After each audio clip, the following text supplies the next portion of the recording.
వారిపై టీడీపీ వారు దాడి చేశారని మాజీ ఎమ్మెల్యే సామినేని ఉదయభాను అనడం హాస్యాస్పదం. టీడీపీ వారిపైనే వైసీపీ వారు అరాచకాలు చేస్తున్నారు.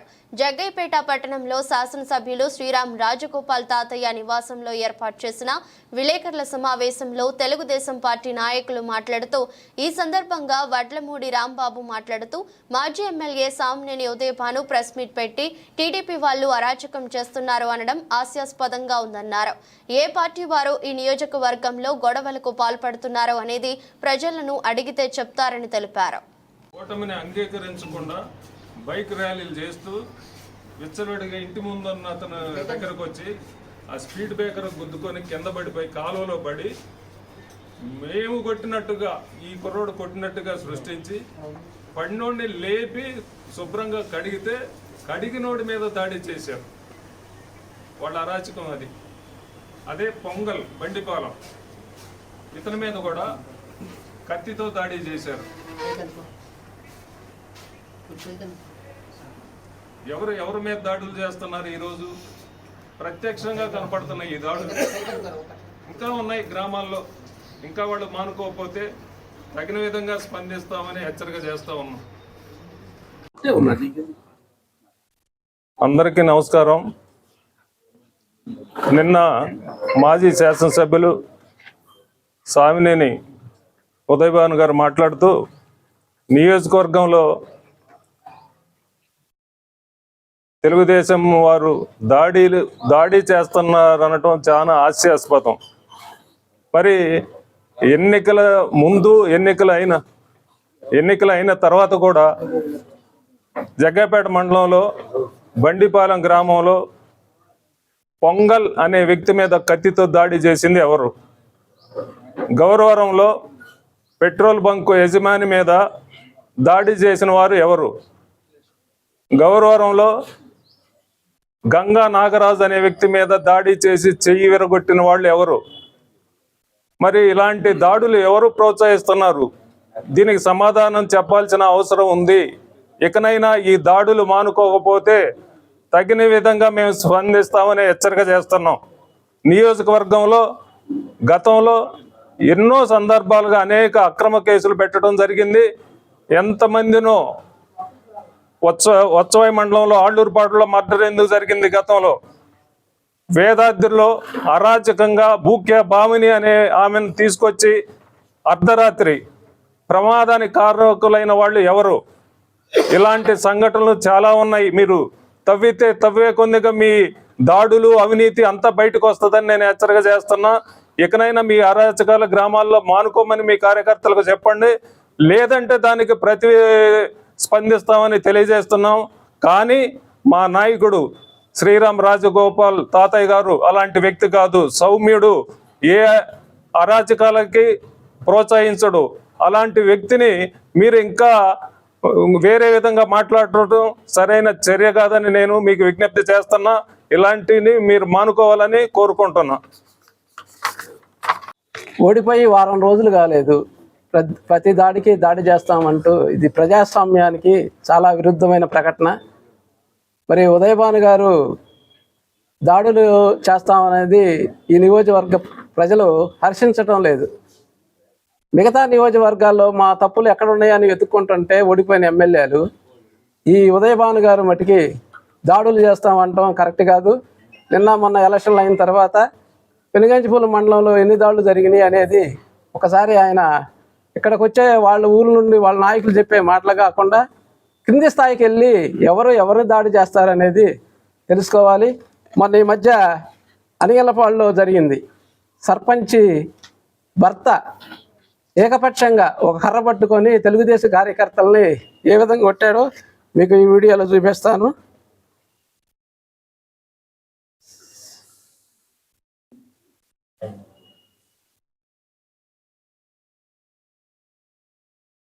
చూడండి, ఇంట్లో నుండి కర్ర తీసుకొని వచ్చి తెలుగుదేశం కార్యకర్తల్ని ఏ విధంగా కొడతారో ఈ వీడియోలో చూడండి.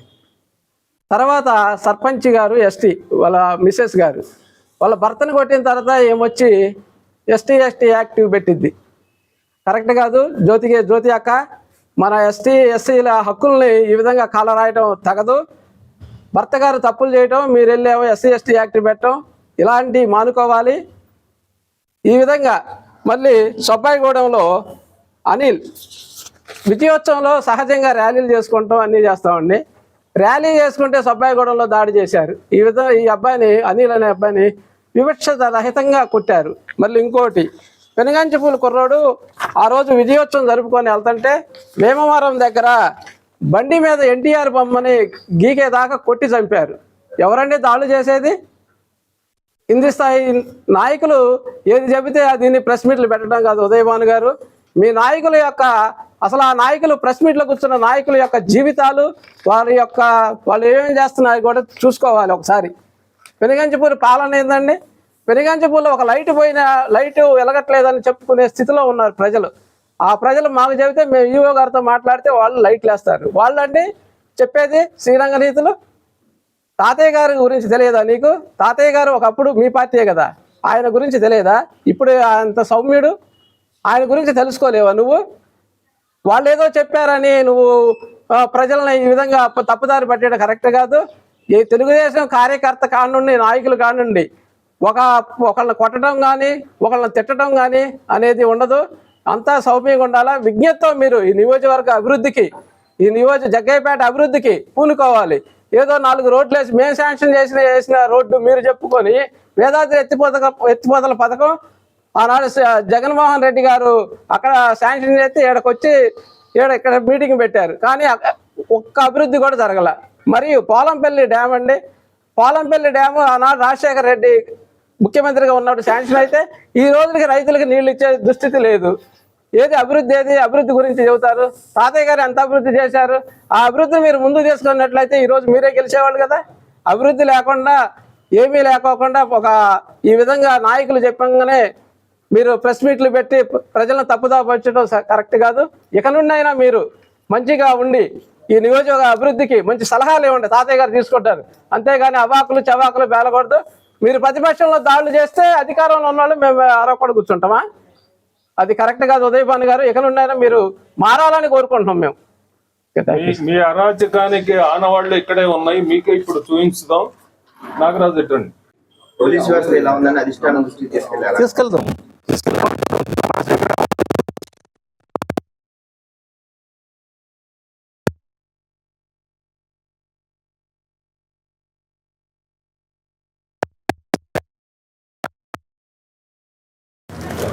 ఆల్రెడీ ఎఫ్ఐఆర్ కూడా అయింది ఈ కేసు.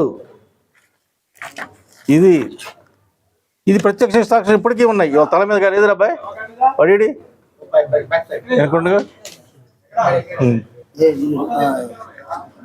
ఈ దిమ్మలకి ఇప్పటికీ ఉన్నాయి. ఇవి ఆల్రెడీ ఎఫ్ఐఆర్ అయింది. ఇవి ఎమ్మెల్యే గారు ప్రెస్ మీట్ పెట్టుకుంటూ విలేకరుల సమావేశం పెట్టుకుంటూ తెలుగుదేశం వాళ్ళు అరాచకం చేస్తున్నారు, గవర్నమెంట్ వచ్చింది కదా అని చెప్పి అనవసరమైన వ్యాఖ్యలు చేస్తూ మరి తెలుగుదేశం వాళ్ళని ద్రోహులుగా చిత్రీకరించడానికి ప్రయత్నించారు. కానీ ఈ నియోజకవర్గంలో మరి గత 5 సంవత్సరాల్లో కానివ్వండి, మొన్న ఎలక్షన్స్లో కానివ్వండి, ఎలక్షన్లు అయిపోయినాక కానివ్వండి, ఎవరి మీద దాడులు చేశారు, ఎవరు అరాచకం చేశారు అని ఒకసారి తెలుసుకుంటే ఈ నియోజక ప్రజలు మొత్తం చెప్తారు. ఉదాహరణకు దబ్బాకుపల్లిలో, వత్సాయమండలం దబ్బాకుపల్లిలో మరి పోలింగ్ బూతుల్లోకి లోనకి చొచ్చుకొచ్చి మరి పోలింగ్ ఓటర్ కాని వాళ్ళు, ఆ పోలింగ్ బూత్ సంబంధం లేని వాళ్ళు వచ్చి మరి ఈ విధంగా కొట్టి మరి తలకై గాయపరిచారు. అలాగే తెలుగుదేశం దిమ్మలకి వైసీపీ రంగులేశారు, వాళ్ళ అక్షరాలు రాసి పెట్టారు. అలాగనే ఇంకో కుర్రవాడిని కూడా ఈ విధంగా అన్ని గ్రామాల్లో చేస్తూ ఉన్నారు. ఇప్పటికి కూడా పోలీస్ వ్యవస్థ మరి వత్సవాయిలో ఎంపీపీ జోలికి మేము ఎవరూ వెళ్ళలేదు, కానీ పోలీసుల వ్యవస్థ ఇంటి ముందు కాపలా పెట్టి ఎలాంటి సంఘటన జరగకపోయినా కొంత పోలీసు వ్యవస్థ కూడా పక్షపాతంగా వ్యవహరిస్తుంది. మరి ఎన్నింటినీ అప్పుడున్న పోలీసు వ్యవస్థ వైసీపీ వాళ్ళు ఇచ్చే లంచాలకు లేకపోతే వాళ్ళు ఇచ్చే అవినీతికో అలవాటు పడి ఇప్పటికీ వాళ్ళ పైకి మాటల్లా. ఇదే పరిస్థితి నియోజక స్థాయిలో అన్ని గ్రామాల్లో వాళ్ళే దాడులు చేస్తూ వాళ్ళే అనవసరంగా మరి మా మీద బురదలుతున్నారు టీడీపీ పార్టీ మీద. మా టీడీపీ పార్టీ ఎప్పుడైనా ఒక క్రమశిక్షణకి ఒక కట్టుబడి ఉంటాం. కానీ వాళ్ళు అదే పని చేస్తే చట్టం తన పని తాను చేసుకుపోద్ది. చట్టానికి ఎవరు అతీతులం కాదు. కాబట్టి చట్టరీత్యా వైసీపీ దాడులు చేసే ముఠా నాయకులను కానివ్వండి, లేకపోతే రౌడీ మోకలను కానివ్వండి అరికట్టాలని చెప్పి మేము కోరుకుంటున్నాం. సార్, ఇప్పుడు మీ అధికారులు వచ్చిన తర్వాత కూడా పోలీసులు వాళ్ళకెళ్ళే మాట్లాడుతున్నారా? మీకెళ్ళి చేయరా? వాళ్ళకెళ్ళే మాట్లాడుతున్నారు. కొంతమంది పోలీసులు, కొంతమంది అధికారులు ఇప్పటికీ మొన్న పిటిషన్ పెడితే, మొన్న ఒక అన్యాయం జరిగిందని చెప్పి పిటిషన్ పెడితే మనీ పిలవకుండా వాళ్ళని పిలవకుండా మనీ పిలుస్తున్నారు. ఇప్పటికీ ఇంకా మారలే, కొంతమంది మారల వ్యవస్థలో.